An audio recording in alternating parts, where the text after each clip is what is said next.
Someday, when I'm awfully low, when the world is cold, I will feel a glow just thinking of you and the way you look tonight.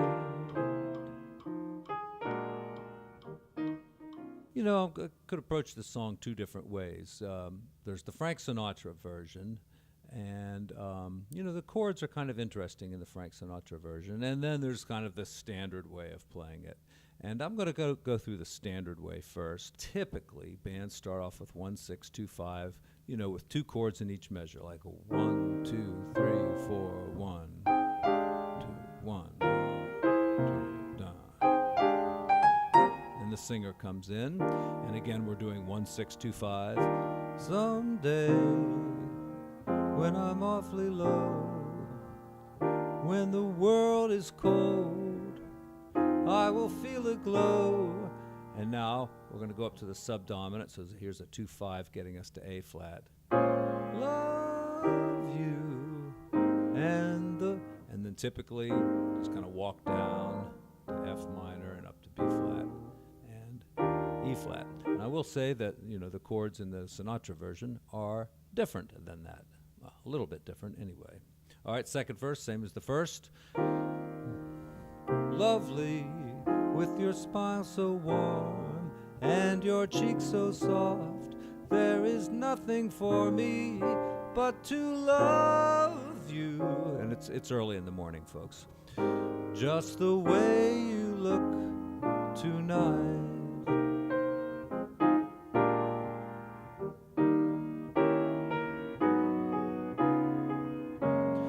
The bridge in this song, it doesn't go where most bridges go. This goes up a minor third to the key of F sharp, okay? This is what I say okay too much, don't I? So the key of F sharp is not a key that everybody can play or improvise in very well, so you might spend a little time working on that. With each word, then a little diminished chord coming up. Your tenderness grows. All right, so you know, we're in the key of F sharp, or would you like me to call it G flat? I think I should call it G flat since we were in E flat before. Kind of probably makes more sense. So G flat, you know, we're going to have a 2, 5, 1, and with each word, your tenderness grows, tearing my fear apart. Okay. And here we're going to substitute the 3 chord, that's going to be a B flat chord, for the 1 chord, okay? And that laugh, it's kind of like a tritone substitution, but it's built into the song there. You know, instead of, and that laugh, instead of E flat, we're doing A, see, tritone away, so. And that laugh, here's the 2, that wrinkles your nose. Back to the 1, touches my foolish, and then to get back to E flat, we just do a 2, 5, 1. Heart. Okay, and I will say there's probably 15 ways to get through that bridge, and a couple of them I think are the best, and we'll go through that. Then the last verse, lovely, don't you ever change, keep that precious charm. Okay, so we can add that chord in there, D flat. Do it in the first and second verse too. Won't you please arrange it, 'cause I love you just the way.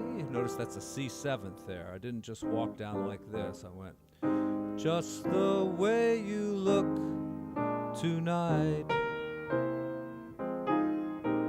Now typically bands just do 1, 6, 2, 5 here.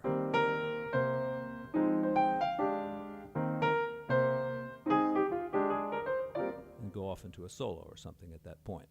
Let's talk about the Sinatra version a little bit. All right. So first of all, he starts off with 1, 6, 2, 5, but it's 1 chord per measure. All right. So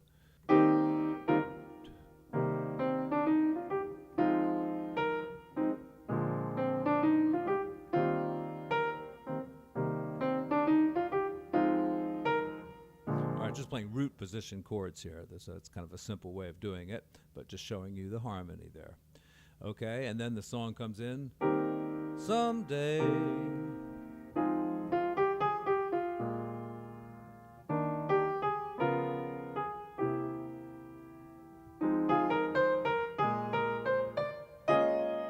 So far, pretty much the same. Just the way you look. But that C, there, that's kind of a, I don't know, you could call that a blues kind of change or a gospel kind of thing. So many songs do that, and I think I've gone over a few of them. Beyond the Sea has a lot of that kind of thing. Georgia has that in there. But anyway, it's a nice way of moving, you know, kind of in a diatonic way, but not really. All right. And then for the turnaround, there's some augmented chords. These are fun. See, you got C augmented and B flat augmented.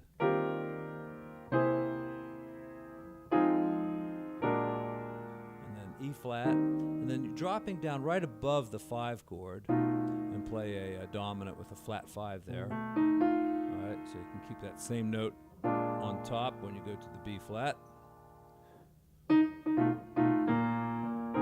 All right, second verse, same as the first.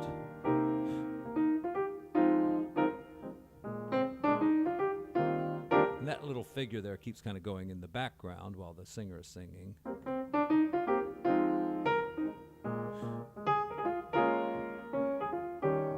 There's kind of a string line that comes in.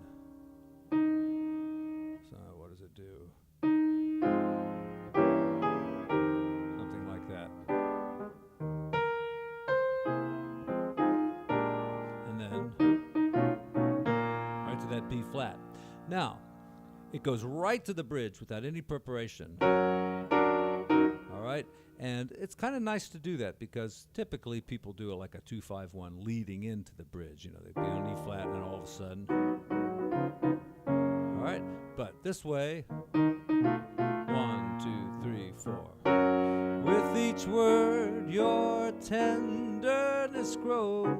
All right, and then let's talk about this bridge now. So.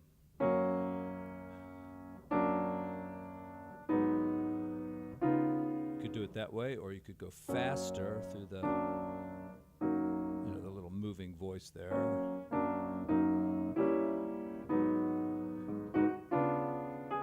Back to the 1, to the 6, to the 2, to the dominant, and then our 3 chords substituting for the 1. Flat 3 substituting for the 6. And here I like to kind of walk it down.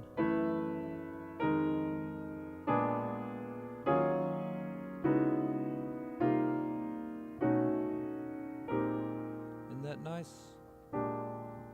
And then really, if you're at the end of the song, do this. Well, foolish heart.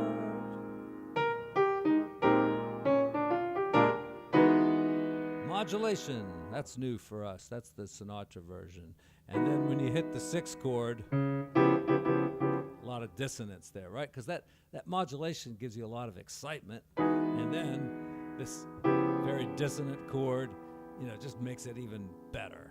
And then you've got the 2 chord. And, you know, now you're in the key of E. All right, jazz musicians, beware. This is not your best key. So, you know, you got to learn the chords here. You got to spend a lot of time just studying this last verse here in E.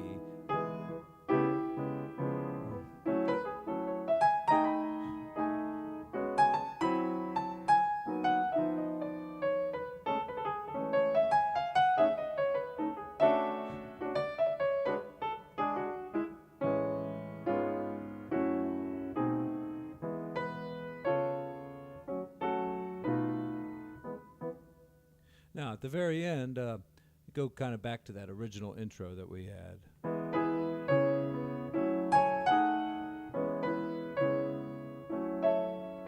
then a nice 2 chord rubato. Just the way you look tonight. All right. so somebody wanted me to break down a solo. Well, let's think here now. We're in E flat.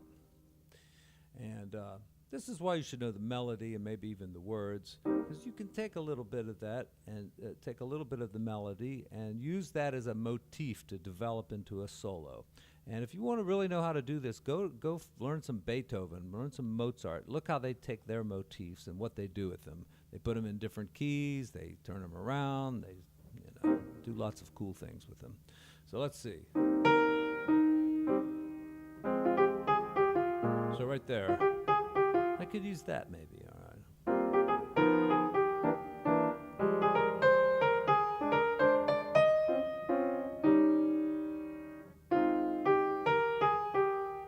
That's nice too.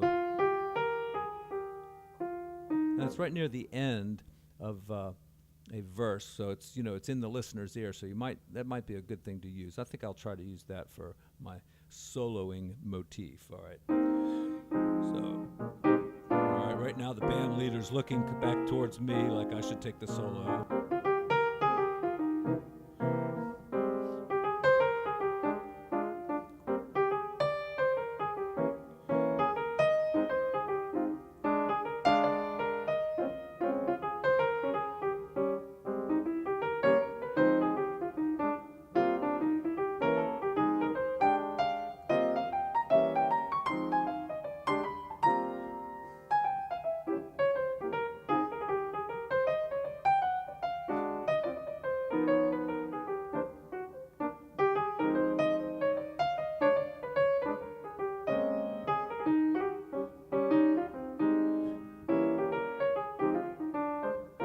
Melody's going through my head. Just the way you look tonight.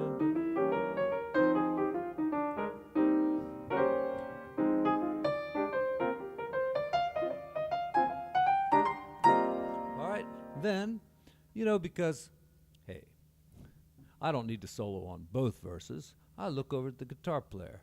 You take some, all right? So he takes some and I do some comping. That's accompanying, all right? So there's my E flat chord. Nice rootless voicing, kind of a 6/9 chord. Let's lift the root out. All right, might do something like, that's my little diminished thing there. It's not mine. What am I talking about? And let's see, C, dominant 7th, diminished scale. These 4 triads are all contained in that scale, so I'm going to use them. Got that cool note in the bass there, down there. That's in there too. Learn to do it the other way too. All right, and then B flat.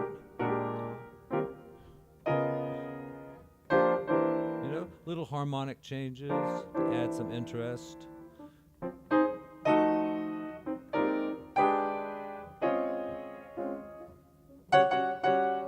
If I hear him getting bluesy or something, I might do that. But if not, I'll just go like that. I listen to the soloist, but also soloists should listen to the accompanist, because the accompanist will sometimes start pushing. You get some inspiration from a good accompanist.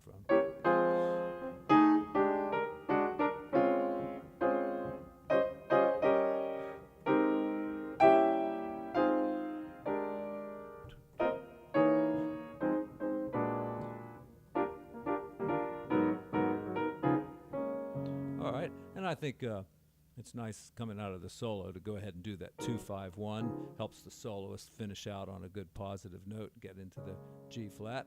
Though I suppose you could do it the Frank Sinatra way.